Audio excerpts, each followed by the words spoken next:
आत्मनिर्भर भारत।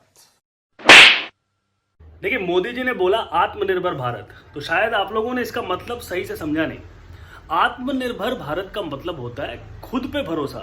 तो इसीलिए जो सबसे पहली चीज उन्होंने की कि सबकी नौकरी चली गई, किसी के पास कोई जॉब नहीं रहा, क्योंकि अगर आप जॉब करते रहोगे तो आत्मनिर्भर तो हो नहीं सकते। इसलिए सबसे पहले सब कंपनियों ने सारे एम्प्लॉयज को जॉब से निकाला कि जाओ और क्या करके आत्मनिर्भर भारत में अपना योगदान दो। आत्मनिर्भर भारत। देखिए, मैं मानता हूं कि इंडिया बहुत बड़ी कंट्री है और यहाँ के लोगों में गाँव तक अवेयरनेस पहुँचाने में बहुत टाइम लगेगा और बहुत एफर्ट्स लगेगा। लेकिन यार, मतलब कोरोना माता की पूजा, करावना माई से कहनी कि हे करावना माई, जौन आपके सुननी, जौन आदेश देनी तौन कर देनी। दूसरी कंट्री साइंटिफिक तरीके से इस कोविड को हटाने की कोशिश कर रही थी, देश के इकोनॉमी को वापस ओपन करने की कोशिश कर रही थी, जॉब्स क्रिएट कर रही थी।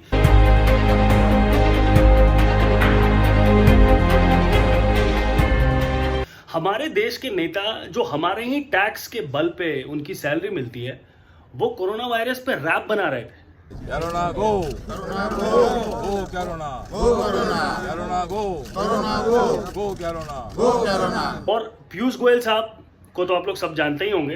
पीयूष गोयल साहब कोरोना वायरस बढ़े घटे, होटल इंडस्ट्री डूबे सही हो जाए, उनको कोई लेना देना नहीं है।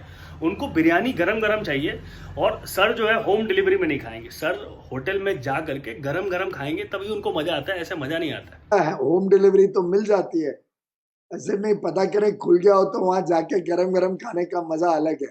देखिए, हमारी कंट्री बहुत अच्छी है, लेकिन हमारे कंट्री में जो भेदभाव है मुझे पसंद नहीं है। मतलब जो मजदूर बिना खाना पीना खाए हुए एक स्टेट से दूसरे स्टेट, मैं एक मोहल्ले से दूसरे मोहल्ले की बात नहीं कर रहा हूं, एक स्टेट से दूसरे स्टेट पैदल चल करके आते हैं भूखे प्यासे, उनको सरकार कोई सुरक्षा नहीं देती है। कूद कूद कूद कूद, अरे अरे अरे अरे। लेकिन कंगना रनावत जैसे लोग जिन्होंने कुछ बयानबाजी की, उनको वाई कैटेगरी की सुरक्षा दी जाती है।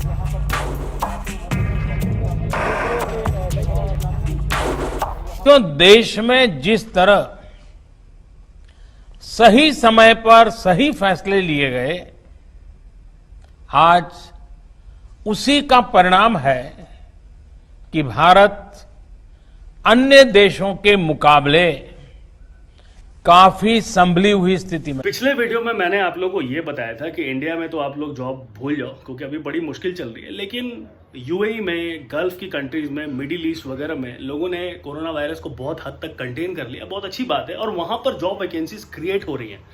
तो वहां पे जाने के क्या फायदे हैं, मैंने उसके ऊपर मैं एक वीडियो बनाया था जिसको आप लोगों ने बहुत पसंद किया। और आज की इस वीडियो में बताऊंगा कि अगर आप गल्फ की कंट्रीज में या मिडिल ईस्ट कंट्रीज में जाना चाहते हैं तो वहां पर जाने के बहुत सारे नुकसान भी होते हैं, तो आपको नुकसान का भी पता होना चाहिए। लेकिन अगर घर में अमिताभ बच्चन है तो अभिषेक बच्चन भी तो होगा ही ना। तो आज की इस वीडियो में हम बात करेंगे कि अगर आप गल्फ की कंट्री में जाते हैं तो आपको क्या क्या नुकसान हो सकता है। तो वीडियो को पूरा देखिए। सबसे बड़ी प्रॉब्लम यह है कि गल्फ की कंपनीज में या गल्फ की कंट्रीज में बहुत फ्रॉडगिरी चलती है। आपको बड़ा सतर्क रहना पड़ेगा, उन दलालों से भी बचना पड़ेगा जो इंडिया में आपको ठगने के लिए बैठे हुए हैं, प्लस उस कंपनीज में से भी बचना पड़ेगा जहां पर आप जाने वाले। तो आपको रिसर्च बड़ा तगड़ा करना पड़ेगा। सबसे पहली बात तो ये है कि आप अपना पासपोर्ट किसी को भी मत देना, ना दलाल को देना इंडिया में, ना ही उस कंपनी को देना जहां पर आप जाने वाले हो। 99% केस में तो मत ही देना। 1% अगर बहुत ज़्यादा प्रेशर किया तो आपको देना पड़ सकता है, क्योंकि पासपोर्ट के ऊपर लिखा होता है ये हमारी संपत्ति है। एक बार ये आपने पासपोर्ट दे दिया तो फिर जल बिन मछली पर बिन तितली, आप कुछ नहीं उखाड़ सकते। तो इसलिए आप अपना पासपोर्ट अपने पास रखो। नौकरी जाए तो जाए, इंडिया तो पहुँच जाएंगे ना सकुशल। तो आप सबसे पहले तो फ्रॉडगिरी से बचिए। दूसरी चीज़ ये होती है कि गल्फ की कंट्रीज वगैरह में बहुत सारी कंपनीज ऐसी है जो मैंने भी देखा है, मेरे बहुत सारे दोस्त लोग हैं वहाँ पर, सैलरी की बड़ी प्रॉब्लम करते हैं। मतलब कभी 10 तारीख को दे रहे हैं, कभी 20 को दे रहे हैं, कभी 1 महीने लटका दिया, कभी 2 महीने पेंडिंग कर दी, कभी 50% देंगे, कभी 25% देंगे, ऐसे करते हैं। तो अगर आप बहुत अनलकी हैं, ठीक है, तो फिर आप इन सब चीज़ों से का सामना कर सकते हैं। तीसरी चीज़ ये होती है फ्रॉड से बचने की कि जब भी आप कंपनी का कॉन्ट्रैक्ट लेटर साइन कर रहे हैं उसके ऊपर सब कुछ लिखा होना चाहिए। आपकी कितने घंटे की ड्यूटी होगी, कितने दिनों के बाद ऑफ मिलेगा, कितने साल के बाद लीव मिलेगी, आपकी क्या सैलरी है, whatever is promise to you orally, जो भी मुंह से बोला है आपको वो सब कुछ लिखित में होना चाहिए। क्योंकि एक बार ही आपने कॉन्ट्रैक्ट लेटर साइन कर दिया, एक बार आप इंडिया से उड़ गए और एक बार आप वहां पर पहुंच गए तो फिर आप कुछ नहीं कर सकते, कुछ मतलब कुछ नहीं। मेरे एक दोस्त जो मेरे साथ पुणे में था वो अबू धाबी के किसी रेस्टोरेंट में गया था, उसने भी यही गलती की थी। उसको बोला गया कुछ और मुंह से और जब वहां पर पहुंचा तो उसको पता चला कि 15 दिन के बाद एक छुट्टी मिलेगी और 12 घंटे की मैंडेटरी ड्यूटी है। तो ये इन सब चीज़ों से बचने के लिए आपको जो भी चीज़ कंपनी बोल रही है आप बोलो कि बॉस ठीक है, आप मेरे को डॉक्यूमेंट करके दे दो। एक और जो सबसे बड़ा नुकसान मेरे को लगा गल्फ की कंट्री में कि आप चाहे जितने साल गल्फ में रहो, जितने साल मिडिल ईस्ट की कंट्रीज में रहो, आप रहोगे मुसाफिर ही। ना आपको वहाँ का पासपोर्ट मिलने वाला है, ना वहाँ पर आप कुछ इन्वेस्टमेंट कर सकते हो, कुछ नहीं कर सकते हो। आप एक मुसाफिर की तरह वहाँ पर आपको ये सोच करके जाना है कि मुझे पैसे कमाने और फिर वापस अपने देश लौटना ही। वहीं पर आप किसी ऑस्ट्रेलिया, इंग्लैंड, कनाडा, न्यूजीलैंड, इन सब तरह की कंट्रीज में जाते हो तो कुछ साल वहाँ पर काम करने के बाद आप वहाँ के सिटीजनशिप के लिए अप्लाई करते हो और अगर आपका लक अच्छा होता है तो आपको वहाँ का पासपोर्ट मिल जाता है। गल्फ की कंट्री में you will never be a gulf citizen. तो ये सबसे बड़ा नुकसान मेरे हिसाब से है। और एक और नुकसान ये है कि अगर आप अपनी फैमिली वगैरह को लेके जाना चाहोगे इन फ्यूचर गल्फ में तो कुछ मिनिमम सैलरी का बॉन्डेज होता है कि कभी कभी तो ऐसा होता है कि हाँ अगर आप मैनेजर की प्रोफाइल पे तभी आप जा सकते हैं वहाँ पर, फैमिली को लेके जा सकते हैं।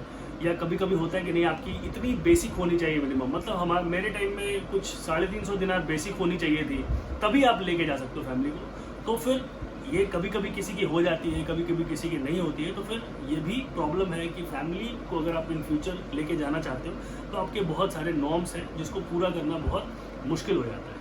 और एक और चीज़ जो सबसे बड़ा नुकसान, जो बहुत सारे लोग डरते हैं इन चीज़ से, नियम कानून। देखिए मैं आपको कुछ कंट्रीज़ बताता हूँ जैसे कि सऊदी अरेबिया हो गया, कुवैत हो गया, यमन हो गया, इन सब कंट्रीज़ को बिल्कुल अवॉइड कीजिए क्योंकि यहाँ के कानून बड़े अतरंगी हैं। अल्कोहल वगैरह बिल्कुल आपको नहीं मिलेगा, आपको बिल्कुल ही एक साधु की ज़िंदगी वहाँ पर बितानी है और आपको वहाँ का ट्रेडिशन फॉलो करना है। बड़े स्ट्रिक्ट लॉज हैं, नियम है। अगर आपने कुछ भी गलती कर दी तो आपकी लाइफ जो है बिल्कुल ख़राब हो सकती है। तो इन सब कंट्रीज़ को आप अवॉइड कीजिए। अगर आपको दुबई मिल रहा है, बहरीन मिल रहा है, कतर मिल रहा है, ओमान भी टू सम एक्सटेंट, अगर ये सब कंट्रीज़ मिल रहे हैं तो these countries are not less than any European countries. यहाँ पे नाइट लाइफ वगैरह बहुत अच्छी है, आप बहुत इन्जॉय भी करोगे। तो मेरे हिसाब से थे ये कुछ फ़ायदे और नुकसान गल्फ़ की कंट्रीज़ में जाने के लिए। अगर आपको भी मौका मिल रहा है तो आप बिल्कुल जाइए, बट अपना रिसर्च वर्क करके जाइए। और मुझे भी अगर कुछ एजेंट्स वगैरह के अच्छे नंबर मिलेंगे तो मैं आपको ज़रूर देने की कोशिश करूँगा। वीडियो शेयर कीजिए अपने दोस्तों के साथ। मेरा नाम आनंद मिश्रा है। वीडियो देखने के लिए बहुत बहुत शुक्रिया। Take care.